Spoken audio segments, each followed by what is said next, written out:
الحمد للہ الذی اجلا قلوبنا بنور المحبت والایمان والایقان ومن علینا اذ آتانا حب نبیہ وآل بیتہ وصحابہ ذوی الاحسان والصلاة والسلام علی حبیب الرحمن سید الانس والجان وعلی آلہ وصحبہ اولي الصدق والاکرام. اما بعد فاعوذ باللہ من الشیطان الرجیم. بسم اللہ الرحمن الرحیم. وفيها يفرق كل امر حكيم. وقال الله تعالى في مقام آخر وننزل من القرآن ما هو شفاء ورحمة للمؤمنين. قال الله تعالى في مقام آخر قل رب زدني علما. صدق الله مولانا العظيم. شیخ الحدیث والتفسیر استاذ العلماء فخر المدرسین حضرت علامہ مولانا مفتی حسین علی صاحب صدر مدرس جامعہ بندیال، فخر القراء زینت القراء قاری محمد سعید صاحب، عزیزم مولانا قاری مصطفیٰ الحق صاحب، علماء کرام، حاضرین ذی احترام، جیسا کہ آپ کو معلوم ہے کہ آج کی یہ خوبصورت محفل شب برات کے سلسلے میں بھی منعقد ہے اور عزیزم مولانا قاری مصطفیٰ الحق صاحب کے درس نظامی کے 9 سالہ سلیبس مکمل کرنے اور کامیابی حاصل کرنے پر ان کی دستار بندی کے سلسلے میں بھی منعقد ہے. یہ ایک والد کی بہت بڑی خوش قسمتی ہوتی ہے کہ اس کا بیٹا قرآن مجید حفظ کر لے، پھر تجوید کا کورس مکمل کر لے، پھر عالم کا کورس یعنی 9 سالہ کورس بھی مکمل کر لے. یہ پھر پتہ تو میدان معاشر میں چلے گا کہ لارنس کالج میں پڑھنے والے کامیاب رہے، گورنمنٹ کالج میں پڑھنے والے کامیاب رہے، یا دین پڑھ کے دین کی تبلیغ کرنے والے کامیاب رہے. تو پھر اس وقت فیصلہ ہوگا. بہرحال قاری محمد سعید صاحب کو میں دل کی اتھاہ گہرائیوں سے مبارکباد پیش کرتا ہوں اور دعا گو ہوں کہ اللہ رب العزت ہمارے اس عزیز کو خلوص کے ساتھ خدمت دین متین کی توفیق عطا فرمائے. جہاں تک اس شب برات کا تعلق ہے تو یہ عربی جو نام ہے مہینوں کے، اس کے لحاظ سے یہ شعبان کا مہینہ ہے. شعبان یا تو شعبتن سے مشتق ہے. شعبتن کا معنی ہوتا ہے شاخ. جیسے درخت کی شاخیں بڑی جلدی جلدی بڑھتی ہیں، ایسے ہی اس مہینے میں نیکیاں بڑی جلدی جلدی بڑھتی جاتی ہیں. اور یہ شعبان شعبن سے مشتق ہے. شعبن کہتے ہیں گھاٹی کو. جیسے گھاٹی پہاڑ تک پہنچنے کا رستہ ہوتی ہے، ایسے ہی یہ مہینہ رمضان کی برکتوں تک پہنچنے کا وسیلہ اور رستہ ہوتا ہے. پھر یہ بخاری اور مسلم کی حدیث ہے، متفق علیہ حدیث ہے کہ میرے آقا سرکار دو عالم شفیع معظم رسول مکرم جناب محمد مصطفیٰ علیہ تحیت و ثنا اس میں رمضان کے بعد اس مہینے میں سب سے زیادہ روزہ رکھا کرتے تھے. اور یہ نسائی کی حدیث ہے، سیاستہ میں شامل حدیث کی کتاب، کہ حضرت اسامہ بن زید نے آقا نامدار مدنی تاجدار سے پوچھا کہ شعبان میں کبھی تو آپ سارا مہینہ لگاتار روزے رکھتے ہیں، یا اس کے اکثر دن روزے رکھتے ہیں، اس کی وجہ کیا ہے؟ میرے آقا نے فرمایا کہ میرے امت اس شعبان کی فضیلت سے غافل ہے. یہ وہ مہینہ ہے کہ جس میں بندے کے افعال اٹھائے جاتے ہیں، رب کے حضور میں پیش کیے جاتے ہیں. میں اس لیے کثرت سے روزہ رکھتا ہوں کہ جب میرے اعمال پیش ہوں تو میں روزے کے ساتھ موجود ہوں. پھر تفاسیر میں تفسیر جمل ہے، ساوی ہے، اس میں اس کے کئی نام ان میں مذکور ہیں. لیلۃ السق، لیلۃ المبارکہ، لیلۃ الرحمت، لیلۃ البرات، یعنی لیلۃ البرات دوزخ سے بری ہونے کی یہ رات ہے، دوزخ سے رہائی ملنے کی رات، لیلۃ الرحمت رحمت کی رات، لیلۃ المبارکہ برکت کی رات، لیلۃ الصق دستاویز ملنے کی رات۔ پھر یہ ترمذی شریف کی حدیث ہے کہ قال رسول اللہ صلی اللہ علیہ وسلم، حضور اکرم صلی اللہ علیہ وآلہ وسلم نے فرمایا، حضور اکرم صلی اللہ علیہ وسلم صحابہ کی محفل میں تشریف فرما ہے، تو حضور اکرم صلی اللہ علیہ وسلم نے فرمایا کہ اذا کان لیلۃ النصف من شعبان، جس وقت شعبان کی 15 شعبان کی رات آتی ہے تو ہوتا کیا ہے کہ ان اللہ یغفر، اللہ تعالیٰ بخشش فرما دیتا ہے، لأکثر من عدد شعر غنم کلب، بنی کلب کی بکریوں کے بالوں سے زیادہ میری امت کی بخشش فرما دیتا ہوں۔ اب ایک بکری کے بال آپ گنے کئی لاکھ ہو سکتے ہیں میرے ایک ایسٹیمیٹ کے مطابق۔ پھر بنی کلب قبیلہ وہ تھا کہ جس کی بکریاں بہت زیادہ تھیں، میرے آقا نے فرمایا کہ بنی کلب کی بکریوں کے، بنی کلب قبیلہ کی بکریوں کے بالوں سے زیادہ میرا رب اس رات میں میری امت کی بخشش فرما دیتا ہوں۔ پھر اہل سنت کے بہت بڑے مناظر اور سکالر تھے، علامہ عنایت اللہ سانگلہ ہل والے، آپ نے سیرت جگہیز کے تاریخ کی کتب میں دیکھا تھا، آپ فرماتے تھے کہ قبیلہ بنی کلب کے پاس 20,000 بکریاں تھیں، 20,000 بکریوں کے بالوں کا اندازہ لگائیں تو جتنا ان کا اسٹیمیٹ بنتا ہے اس رات میں رب اتنے گناہگاروں کی بخشش فرما دیتا۔ اور پھر یہ ابن ماجہ کی حدیث ہے، میرے آقا نے فرمایا کہ جس وقت 15 شعبان کی رات، 15 شعبان آئے، فرمایا قوموا لیلہا وصوموا نہارہا، اس کی رات کو کھڑے ہو کے نفل پڑھو اور دن کو روزہ رکھو۔ کیوں؟ فرمایا ان اللہ ینزل فیہا لغروب الشمس الی سماء الدنیا، اس رات میں میرا رب سورج کے غروب ہوتے ہی پہلے آسمان کی طرف توجہ فرماتا ہے، توجہ خاص فرماتا ہے، وَيَقُولُ اور فرماتا ہے حَلْ مِن مُسْتَغْفِرٍ، ہے کوئی بخشش مانگنے والا، فَاغْفِرُ لَهُ، میں اس کے گناہوں کو معاف فرما دوں۔ حَلْ مِن مُسْتَرْزِقٍ، ہے کوئی رزق مانگنے والا، فَارْزُقْ لَهُ، میں اس کو رزق عطا فرما دوں۔ حَلْ مِن مُبْتَلٍ، ہے کوئی مصیبت بیماری تکلیف میں مبتلا، فَاعْفُ لَهُ، میں اس کو مصیبت تکلیف سے رہائی عطا فرما دوں۔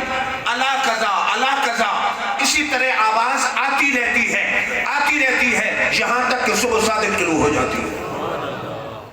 اور پھر یہ بہقی کی حدیث ہے کہ اس رات میں اعمال اٹھائے جاتے ہیں، رزق اترتے ہیں، اور اس 15 شعبان سے اگلے 15 شعبان تک جس نے پیدا ہونا ہوتا ہے اس کا نام بھی رجسٹر میں لکھ دیا جاتا ہے، جس نے مرنا ہوتا ہے اس کا نام بھی رجسٹر میں لکھ دیا جاتا ہے۔ اور قرآن کہتا ہے فیہا یفرق کل امر حکیم، تفسیر روح البیان میں موجود ہے کہ ہر حکمت والا کام اس رات میں تقسیم کر دیا جاتا ہے۔ کیسے کہ روزی اور رزق پورے سال کا پروگرام حضرت میکائیل فرشتے کے حوالے، اعمال و افعال کا پروگرام پہلے آسمان کے فرشتے اسماعیل کے حوالے، مصائب و آلام کا پورے سال کا پروگرام حضرت اسرافیل کے حوالے کر دیا جاتا ہے۔ برکتوں بھری رات ہے۔ پھر امام غزالی مکاشفۃ القلوب میں لکھتے ہیں کہ اس 15 شعبان سے اگلے 15 شعبان تک جس نے مرنا ہوتا ہے اس کی لسٹ اسرائیل کے حوالے کر دی جاتی ہے۔ لوگ عمارتیں بنا رہے ہوتے ہیں، نکاح کر رہے ہوتے ہیں، پودے لگا رہے ہوتے ہیں، حالانکہ ان کا نام تو مردوں کے رجسٹر میں لکھا جا چکا ہوتا ہے۔ تو بہرحال کئی لوگ بڑا اعتراض کرتے ہیں کہ کہاں سے ثابت ہے، جب ابن ماجہ میں حدیث ہے، ترمذی میں حدیث ہے کہ جب یہ رات آتی ہے غروب آفتاب کے ساتھ ہی میرا رب پہلے آسمان کی طرف توجہ خاص فرماتا ہے۔ اب خود سوچیں کہ کتنی آفر ہے بندوں کے لیے۔ حل من مسترزقن، ہے کوئی رزق مانگنے والا، حل من مستغفرن، ہے کوئی معافی مانگنے والا، لیکن بات وہی ڈاکٹر اقبال والی ہے کہ اللہ فرماتا ہم تو مائل بکر بکرم ہیں کوئی سائل ہی نہیں، ہم تو مائل بکرم ہیں کوئی سائل ہی نہیں، راہ دکھائیں کسے کوئی راہ رب منزل ہی نہیں۔ ماشاءاللہ ہمارے عزیز پیر صاحبزادہ حماد الحسن مزری صاحب تشریف لائے، سارے خاندان کے ساتھ ہمارا بڑا قریبی تعلق، سارے مہربان ہیں، میں انہیں بھی خوش آمدید کہتا ہوں۔ بہرحال یہ برکتوں بھری رات ہے، اور آپ سوچیں گے کہ یہ رات تو پھر بھی آئے گی، اس زندگی کی کیا گارنٹی ہے؟ 15 شعبان پھر آئے گی، لیلۃ القدر بھی پھر آئے گی، لیکن نہ جانے اگلے 15 شعبان اور 15 رمضان تک آپ اور میں موجود بھی ہوں یا نہ ہوں۔ اور پھر یہ بھی حدیث پاک ہے، میرے خیال میں ترمذی میں ہے، میرے آقا نے فرمایا کہ 4 راتیں ایسی ہیں کہ دن راتوں جیسے ہیں، رات دن اور راتیں دنوں جیسے ہیں، یعنی راتیں بھی برکت والی، دن بھی برکت والی۔ 4 راتیں ایسی ہیں کہ راتیں بھی برکت والی اور ان کے دن بھی برکت والے ہیں۔ پہلی 15 شعبان رات بھی برکت والی اور دن بھی برکت والا، اور فرمایا جمعے کی رات بھی برکت والی، جمعے کا دن بھی برکت والا۔ میرے آقا نے فرمایا اس جمعے کو، مشکات کی حدیث ہے، جو شخص مر جائے اس سے حساب و کتاب ہی نہیں۔ بعض محدثین نے کہا کہ سرے سے حساب و کتاب نہیں، بعض نے کہا کہ اگلے ہفتے تک اس سے حساب و کتاب نہیں۔ بہرحال اتنا تو آتا ہے کہ حساب و کتاب نہیں، برکت والا جمعہ دن بھی برکت والا، رات بھی برکت والی، اور پھر فرمایا لیلۃ القدر دن بھی برکت والا اور رات بھی برکت والی۔ میرے آقا نے فرمایا رمضان کے آخری عشرے کی تاک راتوں میں تلاش کرنا تمہارا کام ہے، لیلۃ القدر کی برکتیں عطا کرنا رب ذوالجلال کا کام ہے۔ یعنی 21ویں کی رات، 23ویں کی رات، 25ویں کی رات، 27ویں کی رات اور 29ویں کی رات۔ اور میں ڈنکے کی چوٹ کہتا ہوں، بڑے فخر سے کہتا ہوں، علل اعلان کہتا ہوں کہ اللہ کے ساتھ تعلق جوڑنے والے بھی سنی ہیں، آقا سے تعلق جوڑنے والے بھی سنی ہیں، اہل بیت سے تعلق جوڑنے والے بھی سنی ہیں، اور ولیوں سے تعلق جوڑنے والے بھی سنی ہیں۔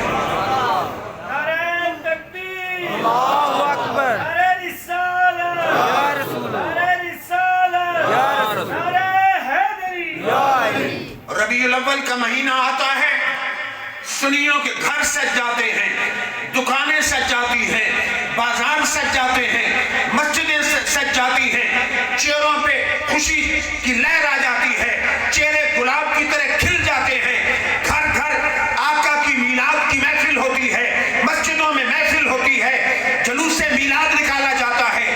کیوں؟ ہم آقا سے محبت کا اظہار کر رہے ہوتے ہیں، دنیا کو بتا رہے ہوتے ہیں کہ یہ سنی ہے کہ وہ آقا کی آمد پہ جشن منا رہا ہے۔ دوسروں کی مسجدیں بھی ویران اور لائٹیں بھی گل، چہرے پہ بھی ایسے جیسے 12 بجے ہیں، گھر بھی سنسان اور ویران، تو نبی کی آمد پہ جشن اور شکر ادا کرنے والے سنی ہیں۔ پھر جب محرم آتا ہے تو اہل بیت کی یاد میں محفلیں سجانے والے بھی سنی ہیں۔ پھر جب 11ویں والے پیر کی وصال کا مہینہ آتا ہے، ایک مہینہ نہیں، ہم سارا سال ہی غوث اعظم کا عرس مناتے رہتے ہیں۔ بعض لوگ کہتے ہیں ہم مواحد ہیں، لیکن میں نے آج تک نہیں سنا ان مواحدوں کو کہ کوئی محفل سجائی ہو، نماز تسبیح پڑھانے کا اہتمام کیا ہو، محفل ذکر سجائی ہو اور آخر میں رو کے رب سے گناہوں کی معافی مانگی ہو۔ یہ کیسے مواحد ہیں؟ کیسے اللہ سے تعلق کا دعویٰ کرتے ہیں کہ کبھی رب کے حضور آ کے گڑ گڑا کے گناہوں کی توبہ نہیں کی، رب کا ذکر نہیں کیا، یعنی محفل میں ذکر نہیں کیا، رب سے معافی نہیں مانگی، اللہ اللہ نہیں کیا؟ تو میرا دعویٰ ہے کہ سنی 15 شعبان ہو، 27 رجب ہو، 10ویں محرم ہو، یا رمضان کی تاک راتیں ہوں، پتہ نہیں آپ کے ہاں کیا سسٹم ہے، ہمارے ہاں بندیال آئیں، 27ویں کی رات 1:30 بجے کا ٹائم ہوتا ہے، 7 ہماری مسجد کافی وسیع مسجد ہے، 7 صفیں ہوتی ہیں نوجوانوں کی، نماز تسبیح ہوتی ہے، محفل ذکر ہوتی ہے، پھر وہ چھوٹے بھائی اسلام الحق صاحب آپ اکثر جانتے ہوں گے، وہ کہتے ہیں سب احباب اپنے گناہوں کو یاد کریں۔ مسجد میں بیٹھ کر، منبر رسول پہ بیٹھ کر عرض کرتا ہوں، یوں آنسو بہتے ہیں اور یوں آہیں بھرتے ہیں نوجوان جیسے کسی کا کوئی قریبی بندہ مر گیا ہو. یقین کریں میرا دل گواہی دے رہا ہوتا کہ میرے رب نے سب کی بخشش فرما دی. میرے آقا نے فرمایا جس آنکھ سے ایک آنسو اللہ کے خوف میں مکھی کے سر کے برابر بھی نکل آئے اللہ اس چہرے کو دوزخ میں حرام فرما دیتا. رمضان کے آخری عشرہ ہو, 27ویں کی رات ہو اور سحری کے قریب کا وقت ہو, مسلمانوں کا اجتماع ہو اور جامع مسجد ہو اور سارے مل کے رو رہے ہو تو رب کیوں نہیں اسے انہیں معاف فرمائے گا.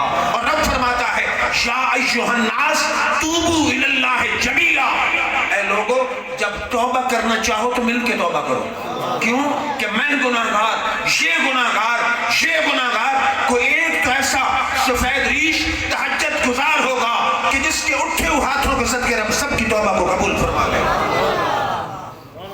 تو رب سے تعلق جوڑنے والے بھی سنی ہیں.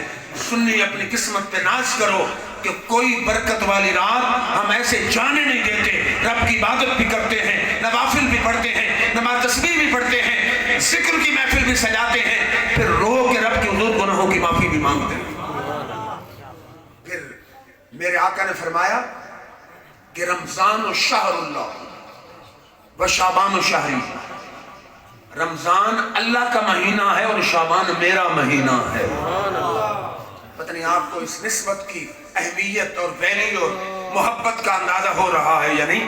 آقا نے فرمایا یہ میرا مہینہ ہے. اہل سنت کا مسلک تو نسبتوں کی قدر کرنے والا مذہب ہے, بلکہ یہ ہمارا مذہب کوئی بناسبتی مذہب نہیں, یہ کوئی میڈ ان فیصل آباد یا دیوبند یا بریلی نہیں, یہ سارا مذہب ہے ہی میڈ ان مدینہ. یہ مسلک میڈ ان مدینہ ہے, اس پہ قرآن کی بھی مہر ہے, آقا کے فرمان کی بھی مہر ہے, صحابہ کے عمل کی بھی مہر ہے. حضرت عثمان غنی نسبت کی بات کر رہا ہوں, آئے نا مسجد نبوی میں, وضو کر کے کھڑے ہوئے, مسکرانے لگے. کسی نے کہا عثمان مسکراتے کیوں؟ وجہ تو کوئی نہیں, انہوں نے کہا وجہ کوئی نہیں, تو پھر کیوں ہنسے ہو؟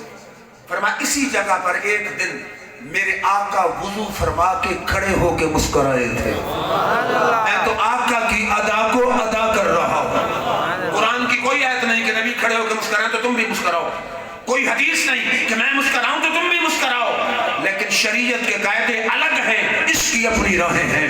وہ بابا خادم فرمایا کرتے تھے نا کہ عشق اپنے فیصلے کرنے میں خود مختار ہوتا ہے, عشق اپنی راہیں خود متعین کر لیتا ہے. کیوں؟ اس عشق دی ریت جہاں تھی جدا, اس عشق دی ریت جہاں تھی جدا, نہ راہ ویکھدا نہ کلا ویکھدا, جتے چاوے جھکا دے وے عاشق دا سر, نہ کعبۃ نہ کربلا ویکھدا.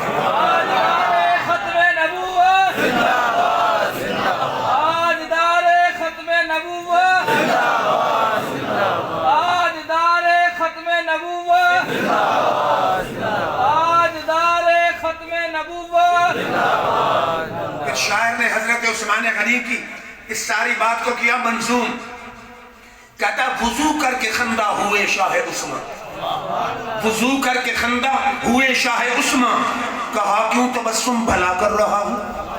وضو کر کے خندہ ہوئے شاہ عثمان, کہا کیوں تبسم بھلا کر رہا ہوں. جواب سوال مخالف دیا, پھر کسی کی ادا کو ادا کر رہا ہوں. پھر علی شیر خدا ادھر گھوڑے پہ سوار ہوئے, مسکرائے. کسی نے کہا کیوں مسکراتے ہو؟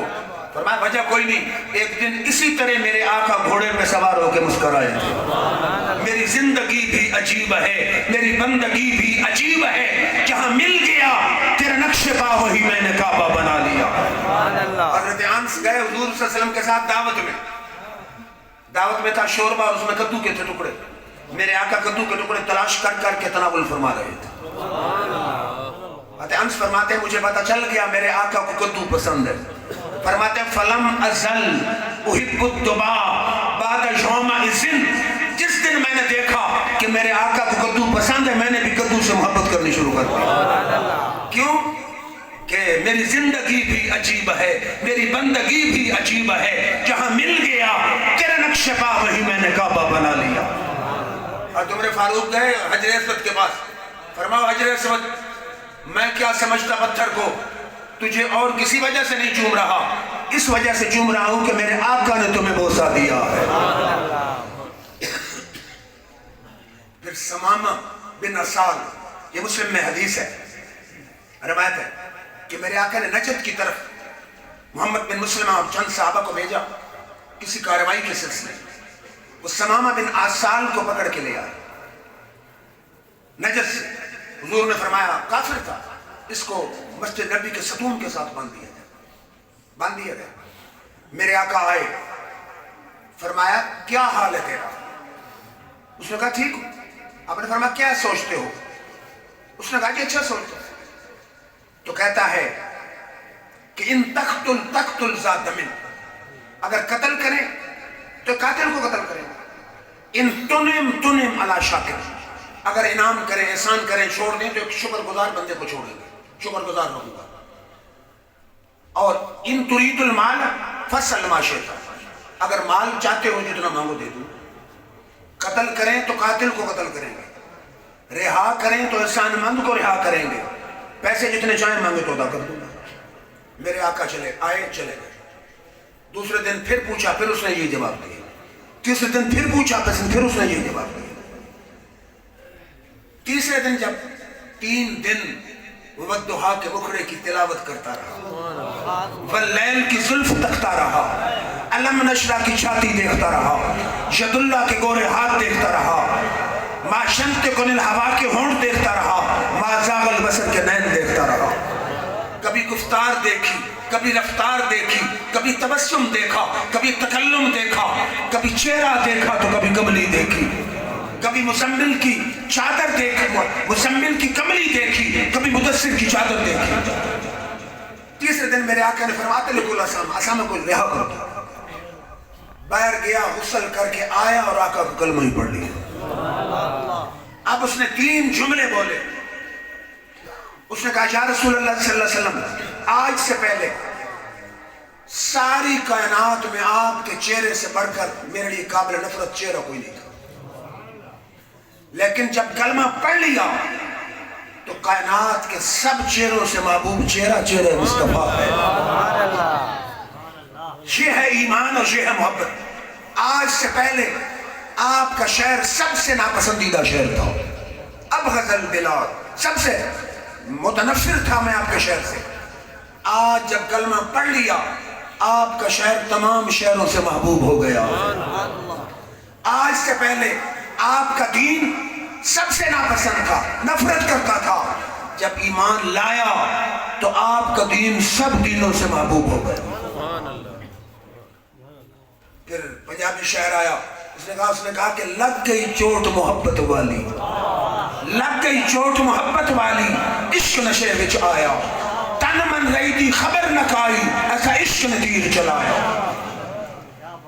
پھر یعنی اصل اسلام میں نسبت ہے، نسبت قرآن دیکھیں، حدیث دیکھیں، جہاں دیکھیں نسبت نظر آئے گا۔ اب یہ مسجد ہے ماشاءاللہ، قاری صاحب نے بڑی محنت کی، آج کل بلڈنگ بنانی بڑی مشکل ہے،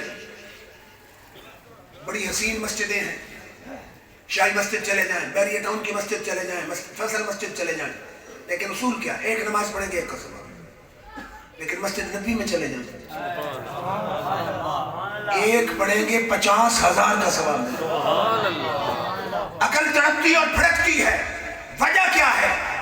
یہ بھی مسجد ہے، وہ بھی مسجد، پڑھی یہاں بھی نماز جاتی ہے، پڑھی وہاں بھی نماز جاتی ہے، پڑھا یہاں بھی قرآن جاتا ہے، پڑھا وہاں بھی قرآن جاتا ہے، پڑھی یہاں بھی تراویح جاتی ہے، پڑھی وہاں بھی تراویح جاتی ہے۔ فرق کیا ہے؟ فرق یہ ہے جہاں تیرے میرے قدم لگتے ہیں وہاں آقا نامدار کے قدم لگتے ہیں۔ پھر آپ کا خطیب حجرے سے چل کے مسجد میں آتا ہے، بڑے بڑے نیک سید ولی غوث عالم فاضل ہوتے ہیں، لیکن جگہ کی ویلیو بدلتی نہیں۔ میرے آقا جب حجرے سے چل کے مسجد کی طرف آئے اور بار بار آئے، بخاری کی حدیث ہے، فرمایا صحابہ اسے عام جگہ نہ سمجھنا، ما بین بیتی و منبری روضۃ من ریاض الجنہ، فرمایا میرے گھر اور میرے منبر کا جو درمیانی فاصلہ ہے یہ تو جنت کے باغوں میں سے باغ ہے۔ اب جس مسلک کا آدمی ہو، اب تو انہوں نے ایپ بنا دی ہے نا، ہر آدمی تو وہاں جا ہی نہیں سکتا، اپنی باری پہ جائے گا۔ میں نے نسبتوں کی منکروں کو بھی دیکھا، لڑ لڑ کے جھگڑ کے جاتے ہیں ریاض الجنہ میں نفل پڑھے۔ پوچھو ریاض الجنہ میں کیا ہے؟ مانو نا کہ جہاں نبی کے قدم لگ جائیں وہ تو جنت کا ٹکڑا بن جاتی ہے. پھر صرف اسی آپ لوگ کہتے ہیں وہاں ان کا مذہب نظر آتا ہے. میں نے کہا اگر دل کی آنکھیں کھول تو عقیدہ اہل سنت جگمگاتا نظر آتا ہے. کیسے؟ اب پاکستان میں جتنے پانی ہو حکم کیا ہے؟ بیٹھ کے پیو. آپ زمزم کھڑے ہو کے پیو. اور جو نسبتوں کے منکر ہیں کبھی ایئرپورٹ پہ جائیں کسی حاجی کو لینے یا اپنا اسے چڑھانے کے لیے ہوائی جہاز پہ کسی کمپنی کے عالم صاحب دیکھیں کندھے پہ کین اٹھی ہوگی.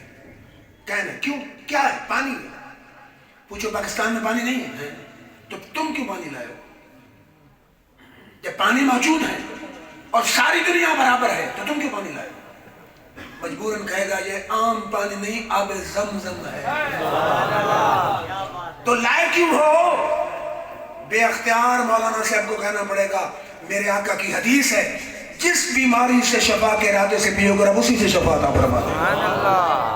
پانی پاکستان میں ایسے ہیں جن میں منرل شامل ہیں, ٹھنڈے بھی ہیں, گرم بھی ہیں, پیرس میں بڑے چشمے ہیں, لیکن جس پانی کی نسبت نبی کی ایڑیوں سے ہو گئی حاجت روا بھی بن گیا اور مشکل کشا بھی بن گیا. لوگ کہتے ہیں نبی کچھ نہیں کر سکتا. ادھر عقیدہ کیا ہے؟ نبی کچھ نہیں کر سکتا. ادھر کندھے پہ کین اٹھائی ہوئی ہے اور ثابت کر رہے ہیں کہ جو نبی کے قدموں کو چوم کے پانی نکلے وہ بھی حاجت روا اور مشکل کشا بن جاتا ہے. جہاں کہتے ہیں ولیوں کے در پہ جانا شرک ہے, وہاں میرے رب کا انتظام دیکھ کہ عمرے کے نام پہ جائے گا, حج کے نام پہ جائے گا. حکم ہے کر 7 چکر لگا, صفا مروہ پہ 7 چکر لگا. پوچھو حضرت حاجرہ کی مزار ہے نہیں, جسم ہے نہیں, پہاڑی ہے نہیں, پتھر ہے نہیں, مٹی ہے نہیں, اب تو برآمد ہے. ادھر گورنمنٹ کا عقیدہ یہ ہے کہ نسبت کی کوئی ویلیو نہیں. ادھر 2-3 برآمدے بنا دیے ہیں, اوپر چلو تو پھر بھی برکت, نیچے چلو تو پھر بھی برکت. مانو نا جہاں اللہ کی ولیہ گزر جائے قدم رکھ کے چلی جائے وہاں بھی برکتیں آ جاتی ہیں. اور حکم ہے کہ 7 چکر لگا کے مجھ سے مانگو, مجھ سے. یا اللہ اگر تجھ سے مانگنا تھا تو پاکستان میں مانگ لیتے. فرمائے اس جگہ کی نسبت حاجرہ کے قدموں سے ہے. اگر پہلی امت کی ولیہ کہیں چل کے گزر جائے وہاں دعا مانگو تو جلدی قبول ہوتی ہے. اس امت کے ولی کی جہاں مزار و خود موجود ہو وہاں دعا مانگی جائے تو کیوں شرک لازم آ جاتا ہے. شاید اتر جائے تیرے دل میں میری بات. تو نسبت اب دیکھیں نا, کعبہ سنیوں کا امام شاہ احمد رضا خان گئے, کعبے کا رخ ہے, کعبے کا پرنالہ ہے مدینہ شریف کی طرف, میزا برحمت کا رخ مدینہ شریف کی طرف. اعلی حضرت سنیوں کے امام گئے, ذوق ہی نرالا ہے نا, عشق کہتے ہیں نا, عشق و محبت اعلی حضرت وہ حقیقت ہے. جانے لگے انڈیا سے حج کے لیے, کسی نے کہا کہاں جا رہے ہیں؟ اب جواب کیا ہے حج کے لیے؟ فرماتے کعبے کا نام تک نہ لیا, کعبے کا نام تک نہ لیا, طیبہ ہی کہا. پوچھا اگر کسی نے کہ نیت کدھر کی ہے؟ مجھ سے جو بھی پوچھے میں کہتا ہوں مدینے جا رہا ہوں. کدھر جا رہا ہوں؟ مدینے جا رہا ہوں. وہ پنجابی کا شعر بھی اسی پس منظر میں ہے نا کہ پانی بھر آئیاں حج دا تا بہانہ ہے ویکھن مائی دا گھر. کعبے کا نام تک نہ لیا, طیبہ ہی کہا. پوچھا اگر کسی نے کہ نیت کدھر کی ہے. اور پھر جو کہتے ہیں حرم کی زمین اور قدم رکھ کے چلنا, حرم کی زمین اور قدم رکھ کے چلنا, ارے سر کا موقع ہے وہ جانے والے. پھر کعبہ شریف پر نالے سے اشارہ کیا کر رہا ہے؟ حاجیو آؤ شہنشاہ کا روزہ دیکھو, حاجیو آؤ شہنشاہ کا روزہ دیکھو. کعبہ تو دیکھ چکے, اب کعبے کا کعبہ دیکھو. پھر مدینہ شریف بڑی خوبصورت بات. میں گیا نا پہلی دفعہ عمرے پر, تو جو قدیم مسجد نبی ہے اس کے پیچھے برآمدہ ہے, ادھر سے میں انٹر ہوا تو میرے دل میں خیال آیا کہ یہ نجدیوں کی حکومت ہے, اہل سنت کے عقیدے کے نشان تو انہوں نے مٹا دیے ہوں. یہ میرے دل میں خیال ہے. جو میں نے اوپر دیکھا تو لکھا ہوا تھا اس پر, چھت کے نیچے جو ہوتا ہے نا لنٹر لٹکا ہوا, اس پہ لکھا ہوا تھا بیم پر کہ شفاعتی لأہل الکبائر من امتی. ترمذی کی حدیث ہے کہ میری شفاعت تو امت کے بڑے بڑے گنہگاروں کے لیے ہے. وہ خبیث شفاعت کے قائل نہیں، لیکن میرے رب کا نظام دیکھ کہ قائل نہیں، لیکن حدیث وہ لکھی ہے جس سے سنیوں کے عقیدے کی تائید ہوتی ہے۔ وہ سنیوں کے عقیدے کے نشان مٹاتے مٹاتے مر گئے، لیکن اللہ کی قسم اہل سنت کے عقیدہ آج بھی جگمگا رہا ہے۔ شفاعتی لأہل الکبائر من امتی، اور میرے در پہ آنے والے چاہے بڑا گناہگار کیوں نہ، گھبرانا نہیں، میری شفاعت صرف ولیوں کے لیے نہیں، امت کے بڑے بڑے گناہگاروں کے لیے بھی۔ اور پھر جب میں آگے پہنچا سنہری جالیوں کے سامنے تو شعر لکھے ہوئے تھے۔ وہ کمپنی تو کہتی ہے نا کہ یار الصلاۃ والسلام علیہ کا یا رسول اللہ کو، کیونکہ یا ندا کا ہر وقت ندا شرک ہے، لیکن وہاں حضور کی جالی کے اوپر ایک ہوتے ہیں نا شعر، کبھی آپ لا الہ الا اللہ محمد رسول اللہ حروف لکھے ہوتے ہیں، حروف صرف حروف ہوتے ہیں، تیر کے ساتھ لوگ لگا دیتے ہیں لا الہ الا اللہ محمد رسول اللہ، جو کوئی شعر لکھا ہوا تھا۔ شعر کیا تھا کہ نفس الفداء لقبر انت ساکنہ فیہ العفاف والجود والکرم، نفس الفداء لقبر انت ساکنہ، میری جان اس مزار پہ قربان جس میں آپ دفن، فیہ العفاف والجود والکرم، اس میں رحمت بھی ہے، بخشش بھی ہے، عنایت بھی ہے اور کرم بھی ہے۔ یا خیر من دفنت، پہلا شعر تھا، یا خیر من دفنت بالکائے اعظمہ فتاب من طیبہن الکاؤ واللقم، اے سب سے بہترین مخلوق جو یا انہیں جہاں تکلیف دیتا ہے وہاں انہوں خود لکھ کے کھڑا رکھ کر رکھا ہے۔ یا خیر من، اے سب سے بہترین مخلوق، الصلاۃ والسلام علیکہ یا رسول اللہ، جو یا جہاں ہے وہ یا وہاں ہے، لیکن عقل پہ رب نے موریں لگائی ہیں، اس عقیدے کے خلاف ہیں، لیکن شعر وہ لکھا ہے جو ہمارے عقیدے کی تائید کر رہا ہے۔ یا خیر من دفنت بالکائے اعظمہ، اے سب سے بہترین مخلوق جو جہاں دفن ہوئی ہو، آپ کی خوشبو سے ٹیلے بھی معطر ہیں اور وادیاں بھی معطر۔ اصل میں یہ شعر کس موقع کا ہے؟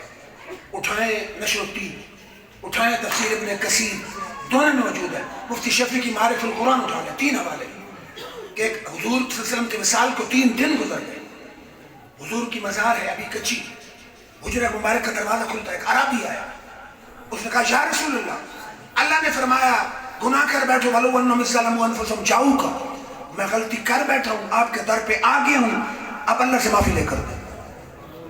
قبر انور کی مٹی کو سر پہ ڈالتا اور یہ شعر پڑھتا ہے، یا خیر من دفنت بالکائے اعظمہ فطاب من طیبہن الکاؤ واللقم، نفس الفداء لقبر انت ساکنہ فیہ العفاف والجود والکرم۔ آپ عربی سن کے گھبرا رہے ہیں، اردو سے میں ترجمہ کر دیتا ہوں کہ تیرے آستان پہ آئے تیری یاد کھینچ لائی، تیرے آستان پہ آئے تیری یاد کھینچ لائی، رکھے خدا سلامت تیرے در سے آشنائی، کبھی میں جو لڑکھڑایا کبھی میں جو ڈگمگایا، تیری مستی نظر ہی میرے تھامنے کو آئی۔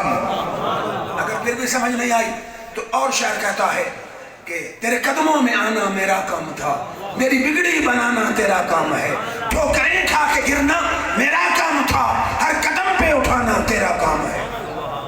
نعرہ تکبیر، نعرہ رسالت، نعرہ خلافت، نعرہ حیدری، نعرہ اہل سنت، نعرہ ختم نبوت، نعرہ ختم نبوت، محمد جان حاجی خواجہ قطب فرید، محمد جان حاجی خواجہ قطب فرید۔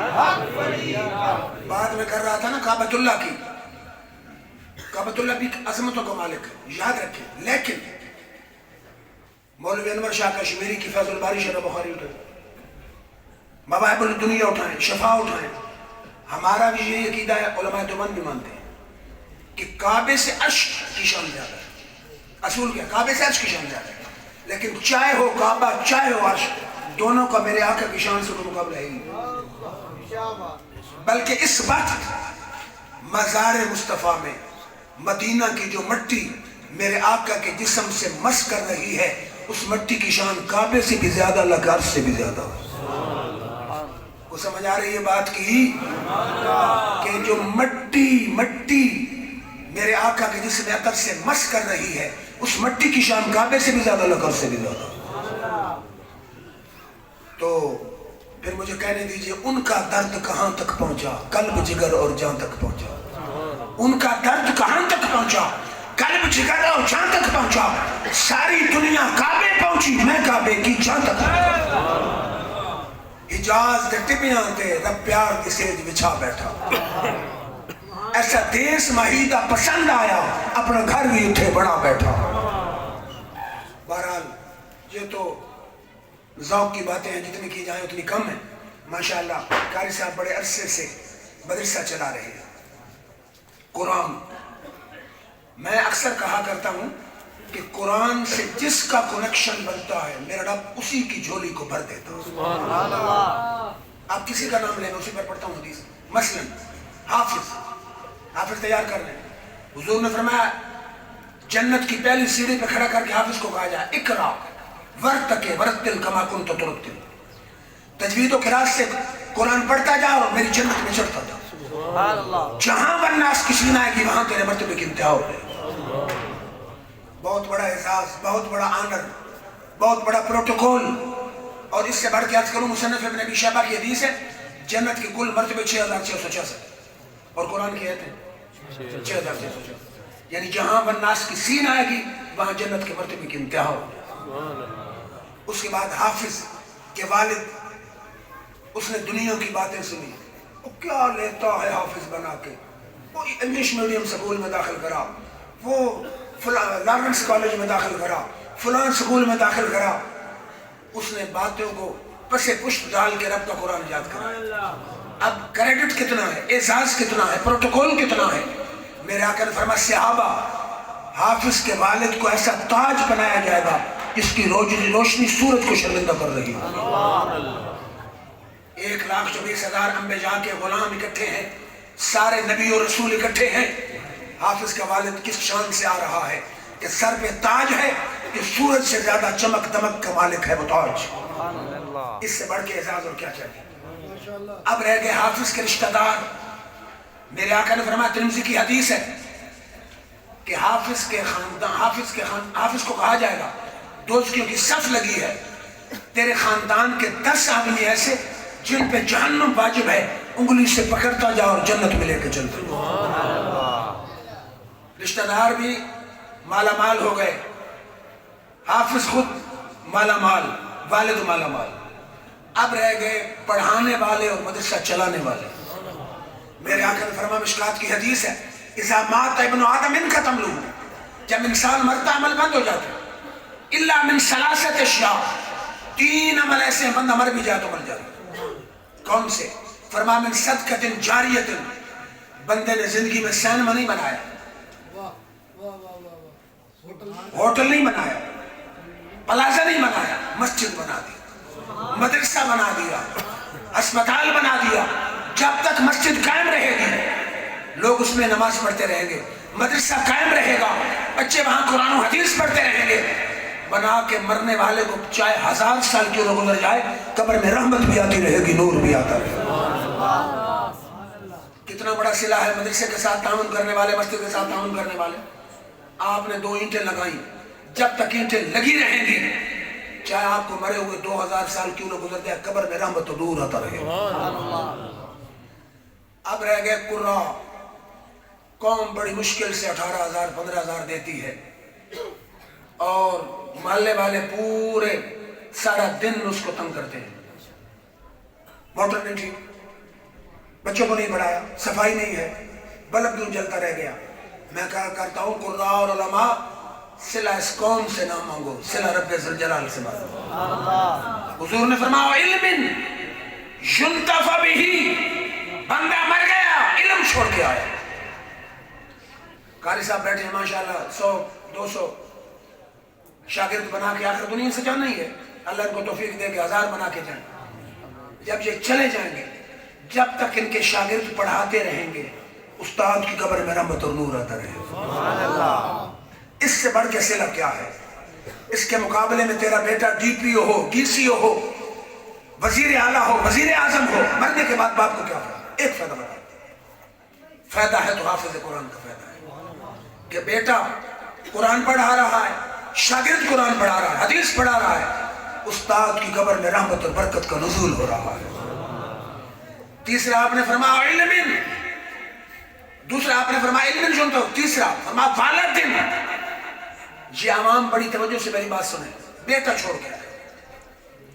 اب بیٹے ہیں دو کیٹیگریز کے، ایک وہ ہیں جو والدین اب کو نہیں ٹھیک ہے، شرابی کے ساتھ بیٹھے تو اس کی مرضی، جو جواری کے ساتھ بیٹھے تو اس کی مرضی۔ جب 12 سال کا ہوا بیٹا پورا فل بدماش، شرابی بھی، جواری بھی، چرس پینے والا بھی، اس وقت والدین آتے ہیں کوئی تعویذ دے دیں، بیٹا شرابی ہے، بدکار ہے، اکڑتا ہے، بات نہیں مانتا۔ اگر پہلے تو نے توجہ کی ہوتی، سب سے بڑا درسگاہ اور مدرسہ ماں کی گود اور باپ کا سایہ ہے۔ میرا جو دعویٰ ہے، اگر ماں صالحہ ہے، نیک ہے، صبح اٹھ کے نماز پڑھتی ہے، 5 ٹائم نماز پڑھتی ہے، قرآن پڑھتی ہے، باپ نمازی ہے، بیٹا دیکھ دے تو خود نمازی ہو جاتا ہے۔ کچھ کوشش کریں تو بیٹا نیک ہو سکتا ہے۔ تو بیٹا ہے بدکار، ایک ہے نیک۔ حضور نے فرمایا والدین، بیٹا چھوڑ کے آئے۔ بدکار تو ہو تو عذاب کا باعث ہے والدین کے لیے۔ فرمایا والدین صالح ہیں، بیٹا چھوڑ کے آیا اور نیک بیٹا چھوڑ کے آیا، نیک۔ اب میرے آقا کو پتا تھا کہ وہاں مدرسے بھی بنیں گے میرے بعد، 1500 سال بعد 1450 سال مدرسے بنیں گے دو قسم کے، ایک ہوں گے بارود والے، ایک ہوں گے درود والے۔ کو سمجھنے کی کوشش کریں، ایک درود والے، ایک بارود والے۔ بارود والوں میں سکھایا جائے گا کہ جو الصلاۃ والسلام علیکہ یا رسول اللہ پڑھے پکا وہ مشرک ہے، جو ولیوں کے وسیلے سے دعا مانگے پکا مشرک ہے۔ تو بیٹا وہاں پڑھ کے پہلا کام یہ کرتا ہے کہ ابا جان آپ مشرک ہیں، دعا کا کوئی ثبوت نہیں، جو مر جائے بس مر گیا، کوئی سال ثواب نہیں۔ میرے آقا کی نظریں دیکھ رہے ہیں، فرمایا والدین، بیٹا چھوڑ کے آئے، صالحین، نیک چھوڑ کے آئے، یدعو لہو، نیک بھی ایسا جو دعا کرنے والا تو ہو۔ شاید کہ اتر جائے تیرے دل میں میری بات۔ ہمارے وہ قرآن پڑھنا ہے، جس مدرسے میں چلا جائے، وہ جس مدرسے میں چلا جائے قرآن تو یاد کر لے گا، لیکن تجھے مشرک کہے گا، اہل سنت کے معمولات پہ شرک و بدعت کے فتوے لگائے گا۔ اس قرآن کے حفظ کی بجائے اگر نہ پڑھتا تو بہتر تھا، جس سے عقیدہ برباد ہو گیا، دل میں نبی کا بغض آ گیا، اہل بیت کا بغض آ گیا۔ اس قرآن کے حفظ کرنے سے کیا فائدہ؟ قرآن خود کہتا ہے یضل بہ کثیرا ویہدی بہ کثیرا، مجھے بہت سے پڑھ کے گمراہ ہو جاتے ہیں، بہت سے پڑھ کے ہدایت پا جاتے ہیں۔ اگر قرآن پڑھا جائے، دیکھیں نا قرآن تو مجال میں پڑھتا تھا، مادری پتری زبان قرآن نہیں سمجھتا تھا، اور قرآن صدیق اکبر بھی پڑھتا تھا، قرآن صدیق اکبر بھی پڑھتے تھے، قرآن ابو جہل بھی پڑھتا تھا۔ فرق کیا ہے؟ جو آنکھ میں نبی کی تعظیم کی اینک لگا کے پڑھے، دل میں نبی کے عشق کی شمع جلا کے پڑھے، اس کو سارا قرآن تعریف مصطفیٰ نظر آتا، اور جو دل میں نبی کا بغض لے کے پڑھے، اس کو پھر سارے قرآن میں کوئی نبی کی تعریف نہیں نظر آتی، پھر اس کو کل انما انا بشر، ان کی اپنی تشریح نظر آتی ہے۔ تو اس لیے قرآن کے حافظ بنائیں، لیکن خدا را اس مدرسے میں داخل نہ کرائیں کہ جو برود والا ہو، اس مدرسے میں داخل کرائیں جو درود والا ہو۔ تمہارا بیٹا پڑھے تو نبی کا عاشق بن کے نکلے، اہل بیت کا عاشق بن کے نکلے، صحابہ کا عاشق بن کے نکلے۔ میں نے پہلے بات کی ہے، ہماری محبت کا معیار کیا ہے؟ ذات مصطفیٰ، ذات مصطفیٰ۔ صحابہ سے کیوں محبت ہے؟ صاحب خاموش رہے بزرگ، خاموش رہو۔ صحابہ کس کو؟ صحابی، ساتھی، آپ کے بھی ساتھی، میرے بھی ساتھی، ان کی کیوں نہیں احترام کیا جاتا؟ حضور کی نسبت کی وجہ سے صحابہ کا احترام کیا جاتا، نسبت مصطفیٰ کی وجہ سے۔ اہل بیت گھر والے، آپ کے گھر والے میرے بھی، ان سے تو کوئی نہیں، نہ محبت کرتا نہ ادب کرتا۔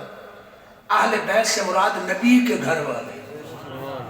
نبی کی نسبت آئی تو صحابہ کو مقام ملا، نبی کی نسبت آئی تو آل کو مقام ملا۔ تو پہلے ہے تعظیم اور محبت کا مرکز ذات مصطفیٰ، پھر ہیں صحابہ اور آل دونوں برابر۔ دیکھیں نا یہ کہاں کا فلسفہ ہے؟ مجھے حیرانی ہے، کچھ جاہلوں کی میں نے نیٹ پہ سنی نظم تسا دیوانے محمد ایسا دیوانے صاحب ہے کوئی بات کرنے والا تسا دیوانے محمد دے. اب میں کہوں کہ میرا تو حافظ صاحب سے تعلق ہے, آپ کا اس سے تعلق ہے, اس کا مطلب اس کے ساتھ میرا تعلق ہی نہیں. میرا دعویٰ ہے کہ ایمان سے ہی فارغ ہو جاتے ہیں کہ تسا دیوانے محمد دے اصل دیوانے صاحب, یعنی ہمارا تو محمد سے تعلق نہیں بولنا باللہ. اور کتنا خشکی سے لفظ ہے, خشک لفظ محمد. اللہ فرمایا لا تجلوا دعاء رسول بینکم کدعاء بعضکم بعضا, میرے محبوب کو ایسے نہ پکارو جیسے دوسرے کو پکارتے ہو. اس آیت کے بعد مولوی اشرف علی تھانوی کو اٹھا لیں, معرف القرآن مفتی شفیع اٹھا لیں, کہتے ہیں کہ حضور کے نام ہے محمد اور احمد, لیکن نام لے کر پکارنا منع ہے. کیسے پکارو؟ جب بھی پکارنے لگو حسین لقب سے پکارو, یا رحمت للعالمین, یا شفیع المذنبین, یا خاتم النبیین, یا اکرم الاولین والآخرین. تو صاحب سب سے پہلے کس سے محبت اور ادب کرو؟ قمری والے آقا.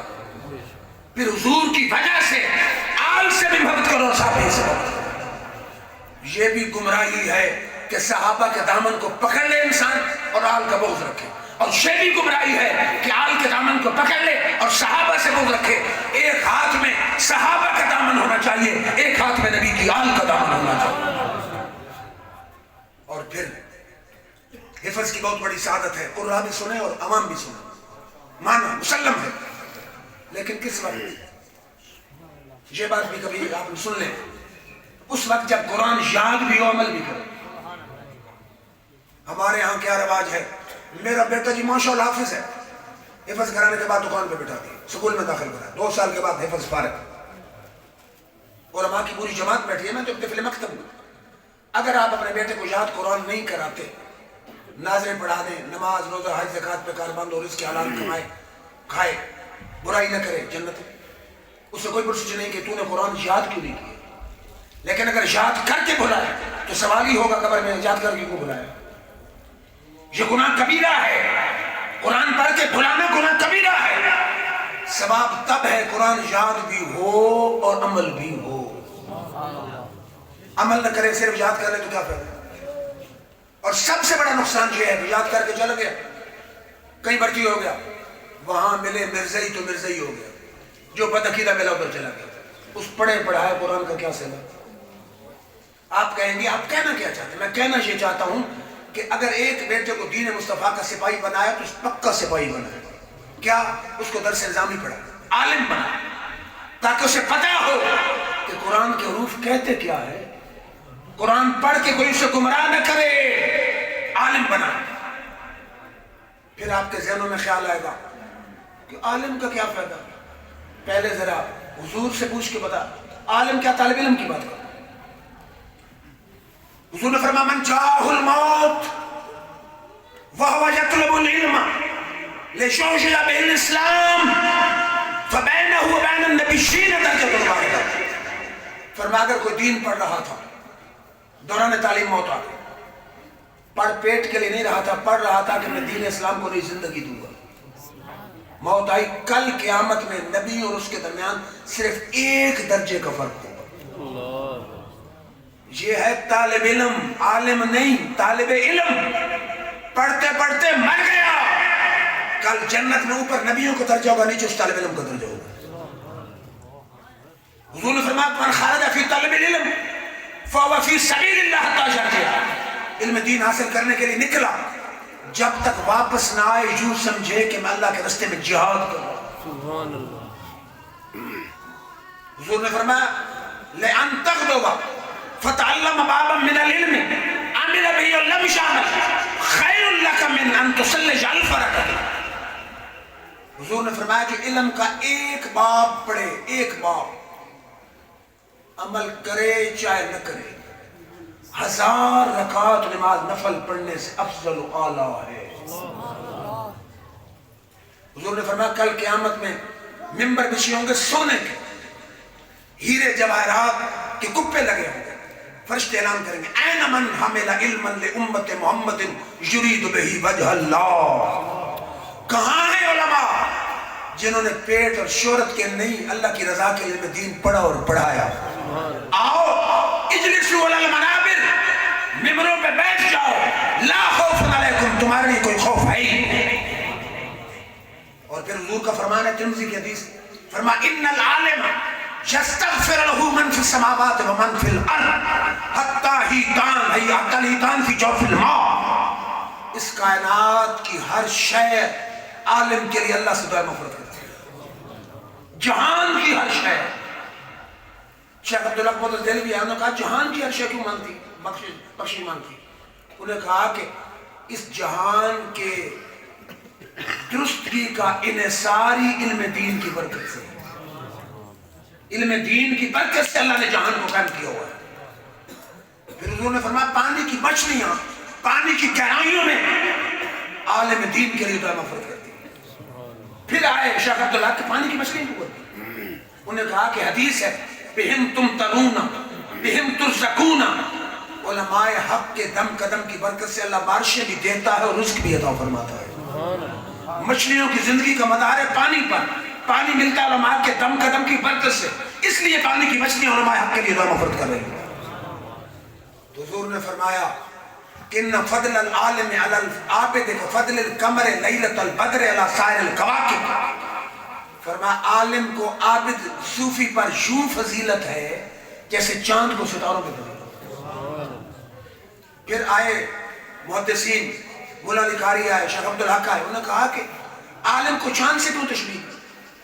انہوں نے کہا چاند کی روشنی سے دنیا رستے معلوم کرتی ہے، روشنی سے دنیا رستے معلوم کرتی ہے، عالم کے علم سے بھی دنیا فیض حاصل کرتی ہے۔ عابد کی عبادت اسی کے لیے ہے اور کو کوئی فائدہ نہیں، جیسے ستاروں کی روشنی صرف ان تک محدود ہے، لوگوں کو فائدہ نہیں ہوتا، ایسے عابد کی عبادت اسی کے اپنے لیے ہے اور ان کو تو کوئی فائدہ نہیں۔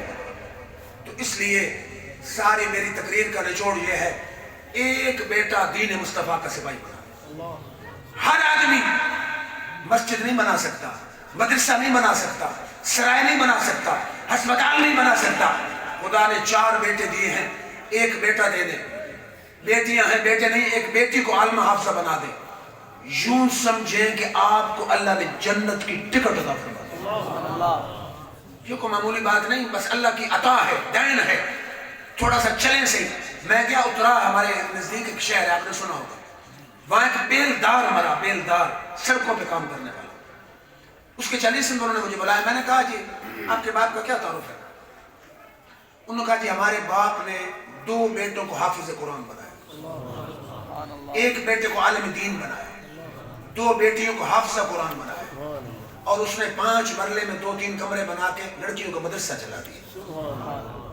تھا بیلدار، تو زندگی یوں گزارے، ایک بیٹے کو دین مصطفیٰ کا سپاہی بنائیں تاکہ آپ کی قبر بھی روشن، حشر بھی روشن، اللہ آپ کو سب کے جنت بھی عطا کرے۔ میں نے تقریر میں کہا کہ میرے علم مطالعے کے مطابق تمہارا باپ گویا جنت کے 5 ٹکٹ لے کر، 2 بیٹے حافظ، 2 بیٹیاں حافظہ، مدرسہ چلا کے گیا، ایک بیٹے کو عالم بنا کے گیا۔ اس میں میرا دعویٰ ہے اگر آپ کے بیٹے وزیر اعظم بھی ہیں، مرنے کے بعد آپ کو کیا فائدہ؟ ایک فائدہ بتا، ڈاکٹر ہے تو کیا فائدہ، انجینئر ہے تو کیا فائدہ؟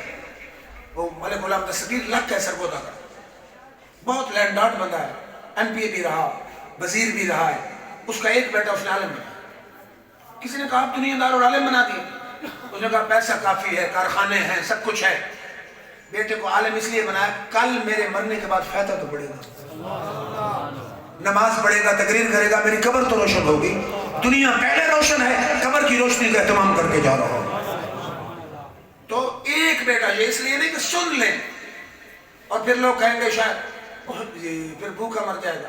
آپ کو پتہ ہونا چاہیے ہماری جو سند ہے 8 سالہ سلیبس ہے تنظیم المدارس بورڈ کا، یہ is equal to M A اسلامیات ایم اے عربک، گورنمنٹ لکھ کے دیتی ہے کہ ایم اے اسلامیات ایم عربی کے ایکول ہے، اس پہ آپ کا بیٹا لیکچرر بھرتی ہو سکتا ہے۔ تینوں فوجوں میں نائب صوبیدار رینک پر خطیب بھرتی ہوتا ہے، عربی ٹیچر 15ویں سکیل میں بھرتی ہوتا ہے، 13ویں 14ویں سکیل میں دوسرے جو ٹیچر ہے وہ بھرتی ہو سکتا ہے، خطیب امام ہو سکتا ہے، متدرس ہو سکتا ہے۔ اگر بھوکا مر جائے تو میرے گریبان سے پکڑ لے۔